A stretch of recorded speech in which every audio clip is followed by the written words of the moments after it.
Olá! No vídeo de hoje a gente conversa sobre mais um daqueles livros que atestam que tamanho definitivamente não é documento. Este aqui é o Aqueles que Queimam Livros, de autoria do George Steiner, que foi um professor da Universidade de Cambridge. Ele faleceu no ano passado e foi não somente professor, mas também escritor, tendo a sua obra focada na filosofia e também na crítica literária. Aqueles que Queimam Livros é não somente título do livro, mas é também título do ensaio que abre esta coletânea de ensaios aqui, porque sim, esta é uma coletânea que reúne 3 ensaios do George Steiner. Então, o primeiro se chamando Aqueles que Queimam Livros, o segundo, Povo do Livro, e o terceiro, Os Dissidentes do Livro. Então, como de costume, neste tipo de vídeo, vou comentar brevemente sobre cada um dos ensaios contidos aqui, para vocês terem uma ideia se vocês vão ou não gostar deste livro. Começando com o primeiro, então, esse ensaio é basicamente sobre o encontro entre livro e leitor. E ele começa falando uma coisa que eu queria ler aqui para vocês, que é o seguinte: aqueles que queimam livros, que banem e matam poetas, sabem exatamente o que fazem. Seu poder é incalculável.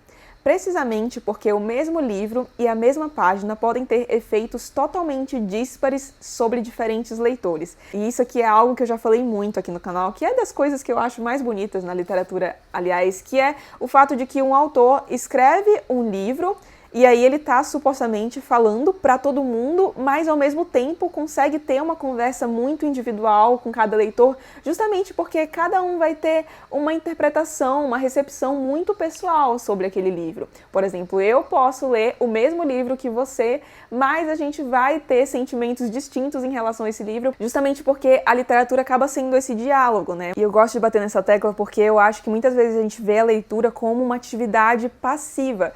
E se a gente parar para pensar bem, não é assim, porque acaba sendo um diálogo, porque muito do que você vai absorver depende das suas experiências pessoais, e o Steiner fala bem sobre isso aqui.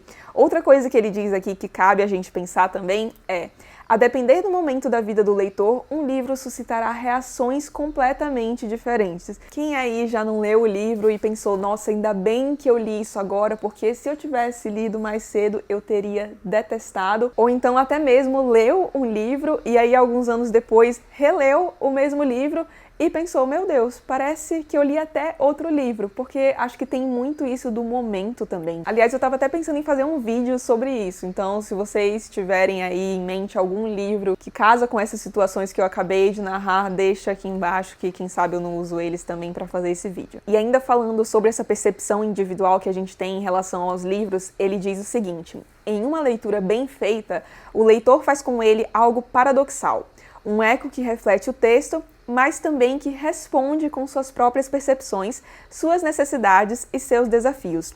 Nossas intimidades com o livro são, portanto, completamente dialéticas e recíprocas.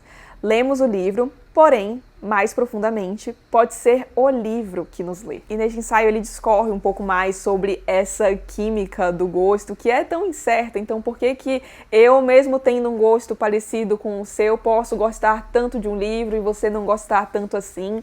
Também fala da casualidade do encontro do leitor com os livros, porque muitas vezes a gente encontra um livro que muda completamente a nossa vida e era um livro que a gente não dava nada, não estava esperando muito, mas parece que o livro estava ali esperando pela gente. E aí, sobre isso, ele cita uma frase de Borges que eu achei muito bonita, que diz: um livro autêntico jamais é impaciente. Outro ponto sobre o qual ele discorre bastante e que eu acho importante, porque é algo que eu percebo até às vezes em mim mesma, não na leitura, mas em outras atividades, que é, parece que hoje em dia a gente fica muito desconfortável no silêncio. Ele diz aqui: é uma banalidade constatá-lo. Essas artes, em nossos dias, são amplamente erodidas. Elas se tornaram uma ocupação universitária cada dia mais especializada.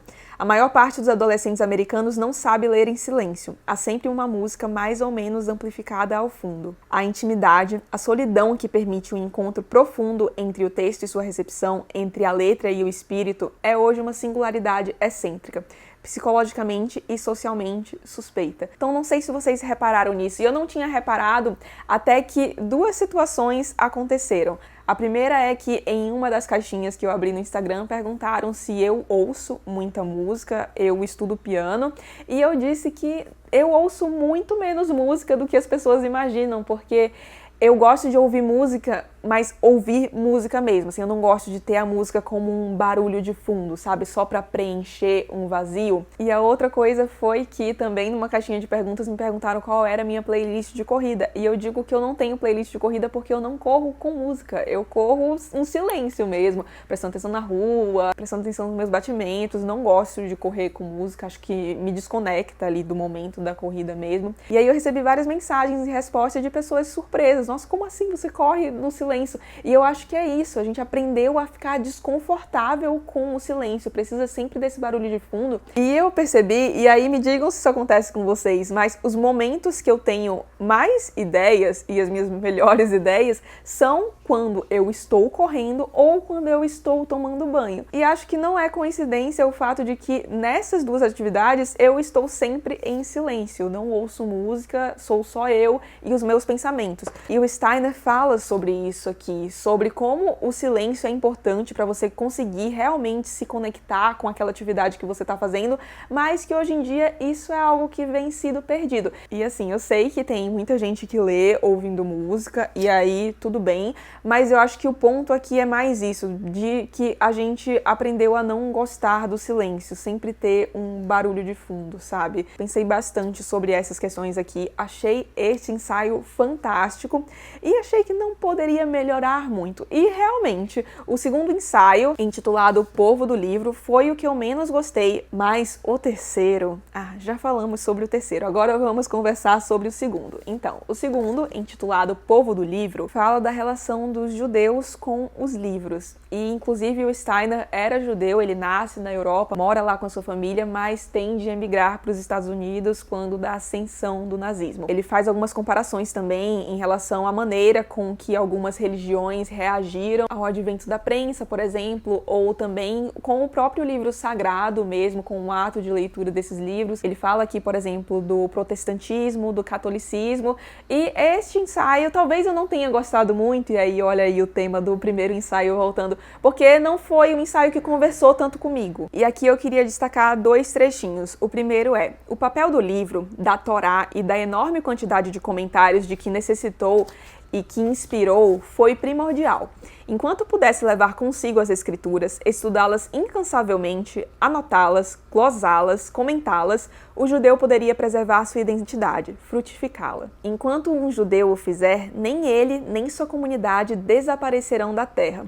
Nossa verdadeira pátria não é um pedaço de terra cercado ou defendido por armas. Nossa verdadeira pátria sempre foi e sempre será um texto. E por fim chegamos ao último ensaio, o meu favorito, intitulado Os Dissidentes do Livro. Neste ensaio aqui ele remonta um pouco a história do livro, a história da literatura, desde quando era uma coisa mais oral, e aí as pessoas se viam muito obrigadas a memorizar mesmo, decorar as histórias, ter sempre aquilo na memória, e inclusive o Steiner era muito a favor disso, mesmo no século XXI. Ele era a favor de que as pessoas memorizassem os livros mesmo. Ele era bem conservador em certos aspectos, aliás, e aí conforme o tempo vai passando, e principalmente depois de Gutenberg, a gente tem essa atividade de decorar, de memorizar um texto decaindo cada vez mais, porque afinal de contas a gente não precisa fazer um esforço gigantesco para ter acesso àquele texto. Ele está aqui na estante, então o cérebro não vê como algo muito vantajoso fazer um esforço enorme para decorar aquele texto, sendo que ele pode ser facilmente consultado. Aqui ele também se demora um pouco, e um pouco proporcionalmente, porque o livro é bem pequenininho, mas então ele fala aqui um pouco também como era vista a leitura da Bíblia pela população em geral. Por muito tempo a Bíblia foi algo que ficou muito restrito, fala do impacto do Index, da tradução da Bíblia por Lutero, e também diz que é com a formação de uma classe média, de uma burguesia privilegiada e educada em toda a Europa Ocidental, que a era do livro e o ato clássico da leitura atingem seu apogeu.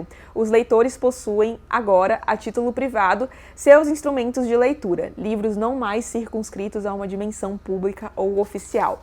E neste ensaio ele também vai falar, e aí eu acho que ele desenvolve até melhor a questão do silêncio neste ensaio do que no ensaio anterior. E novamente eu gostaria de ler alguns trechinhos para vocês. Gente, se vocês vissem o tanto que esse livro está arriscado, meu Deus do céu, mas vamos lá.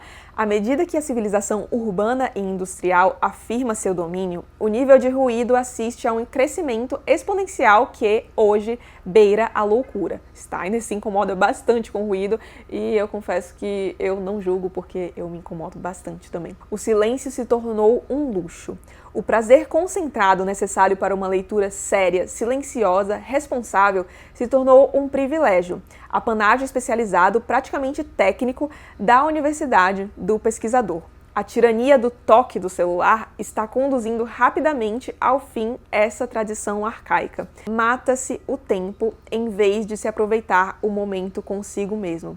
É muito mais fácil ler resumos do que livros. E eu acho que esse ponto aqui do mata-se o tempo em vez de aproveitar o momento consigo mesmo é o cerne do que eu estava comentando ali, de a gente ficou desconfortável com o silêncio. E eu me pergunto se às vezes, será que a gente está desconfortável com a gente, com nós mesmos? Será que a gente desaprendeu essa coisa do ficar sozinho e conversando consigo mesmo e se questionando? Porque quando eu leio coisas mais antigas e sobre pessoas também que viviam na antiguidade, era um momento bem comum, essa coisa do ócio, né? Muito valorizada, da pessoa ficar ali refletindo sobre si mesma e sobre as coisas que o cercam. E eu acho que hoje em dia a gente também fica tão bombardeado com essas informações que até torna difícil esse momento de processar as informações. Eu acho que a gente recebe muito o tempo inteiro e não tem tempo suficiente para processar toda essa informação. E eu comecei a viajar agora, vamos voltar pro texto. E aí chegamos à parte mais interessante do ensaio, na minha opinião, que é quando ele fala sobre censura.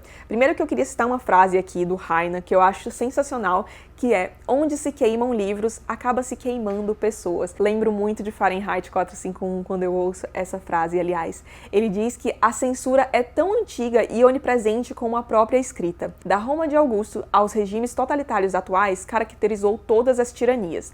Mas nossas ditas democracias tampouco são inocentes.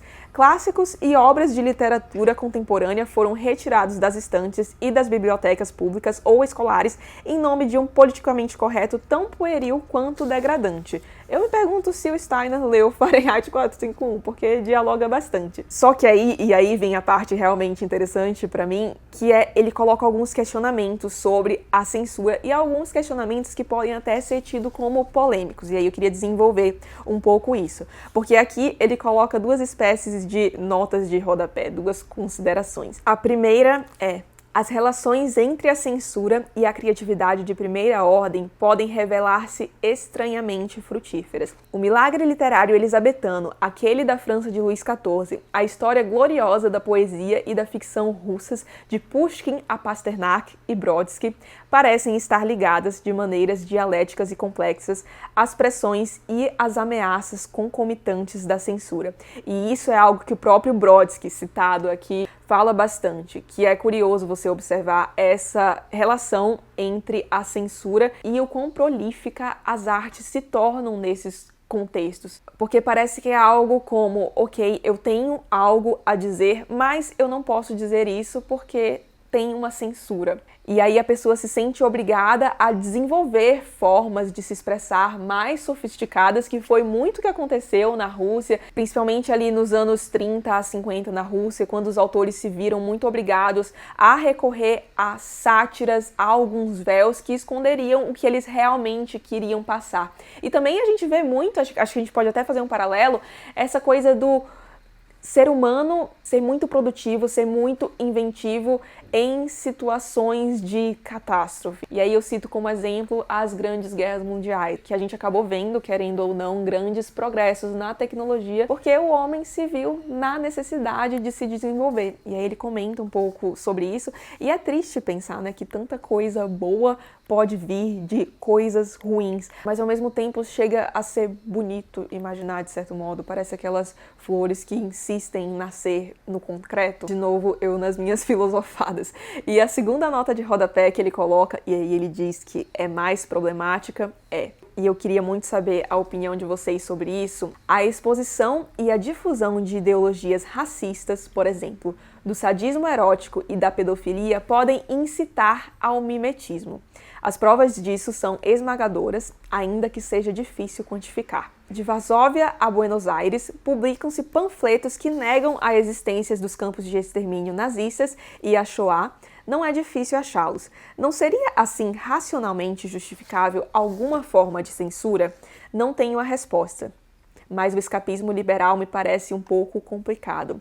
Então aqui basicamente o que ele coloca é que você propagar certas ideologias, mesmo que ideologias muito problemáticas, pode suscitar certa adesão por parte da população e até incentivar certos atos. E aí ele se pergunta se, nesse caso, a censura não seria válida. E aí eu queria saber a opinião de vocês, porque para mim o real problema disso aqui tá em, ok, mas quem vai ditar o que deve ser censurado ou não? Acho que aqui a gente cai naquele problema do cerceamento de liberdade, né? Que quando você abre um pouco de porta para isso, você pode até achar que tá tudo bem quando é com algo que você concorda, mas não demora muito até que isso chegue a algo que você concorda e que você considera importante. Mas aí, por outro lado, a gente tem essas problemáticas, por exemplo, ideologias racistas, antissemitismo sendo propagado, enfim, eu gostei muito dele ter levantado esse questionamento aqui, porque é algo que eu me pergunto bastante, faz tempo que eu não pensava sobre isso, e eu adoraria se vocês pudessem deixar a opinião de vocês aqui e enriquecer um pouco mais desse debate, porque, como eu sempre falo aqui,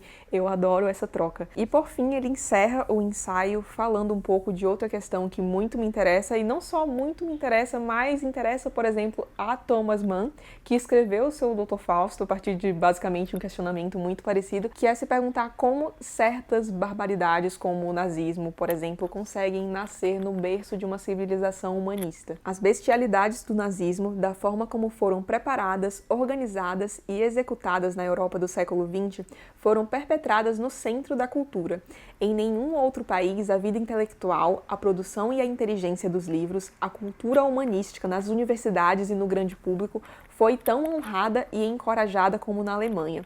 Em nenhum momento, as forças da cultura e da recepção humanísticas impediram o triunfo da barbárie. A história dessa coexistência amigável entre a inumanidade sistemática e a indiferença ou a simpatia capaz de criar a grande cultura ainda não foi esclarecida. Este livro aqui faz parte da coleção Biblioteca Antagonista da editora Aené, e este aqui é o segundo volume que eu leio desta coleção. Recentemente li um terceiro que em breve aparece aqui e eu sigo muitíssimo impressionada, porque é incrível ver como textinhos tão pequenos conseguem suscitar tantas reflexões. Inclusive, a gente já tem resenha para o primeiro que eu li deles aqui e que foi, aliás, uma das minhas melhores leituras do ano passado. Vou deixar o link aqui embaixo, que é o Sobre Exílio, do Joseph Brodsky, e que eu terminei de ler, imediatamente comecei a reler, e o mesmo aconteceu com este aqui, Aqueles que Queimam Livros. Então, se você se interessa sobre algum dos temas que eu comentei aqui ao longo deste vídeo, recomendo fortemente a leitura. Apesar de ser rapidinho de ler, vai te deixar ocupado aí com muitas questões por muito tempo na sua cabeça. De novo, se vocês quiserem deixar opiniões de vocês sobre os temas que eu comentei aqui,